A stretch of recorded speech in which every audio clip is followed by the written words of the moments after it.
Hi everyone, Jill Thomas here. On this week's Monday Minute episode, I'm going to talk about the rules and regulations when it comes to a condominium.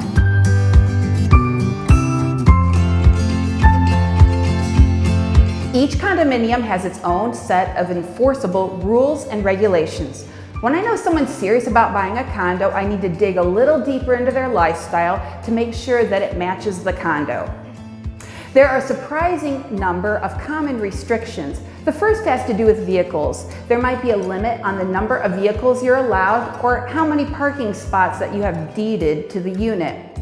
There are some parking spots that are worth up to $50,000. So if you want a second one, you can have it, but you might have to pay for it. Another restriction has to do with motorcycles and trucks. There might be a limit on the size of the truck, or you can't have commercial vehicles. And then with motorcycles, there's some associations that do not allow motorcycles to be run on the property. You can push the motorcycle to the front gate, start it, go on your trip, and then when you come back, you have to shut it off at the gate and then push it to the parking spot. Now, two really important restrictions has to do with pets and rental restrictions. I'm going to jump into those in greater detail in other videos, but please just be aware that some associations do not allow pets at all, or there might be a restriction on the number, breed, size, or weight of your pet. And then also with rental restrictions, unfortunately, just because you own the unit doesn't mean you can rent it out however you'd like. There will be some restrictions on that as well.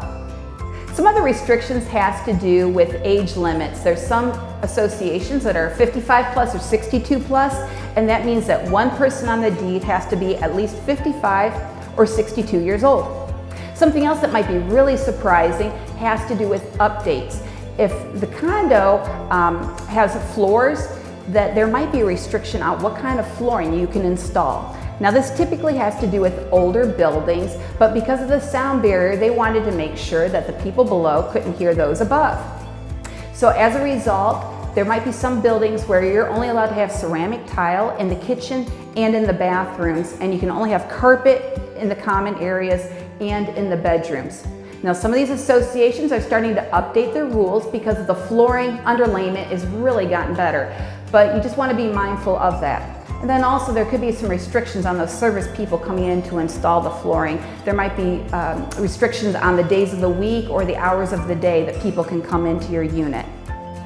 A couple more final thoughts about restrictions with condos. One has to do with having guests stay with you and using your condo when you're gone. You need to be mindful of what's permitted and what's not permitted. And then something else you want to think about is your holiday decor.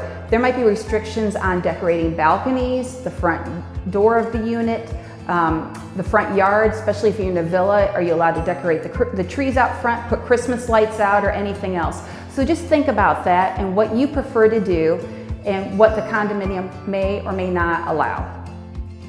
I hope you found this video helpful, and if you have any other questions, thoughts, or concerns about buying a condo, please give me a call. I'm here to help. Jill Thomas with Berkshire Hathaway.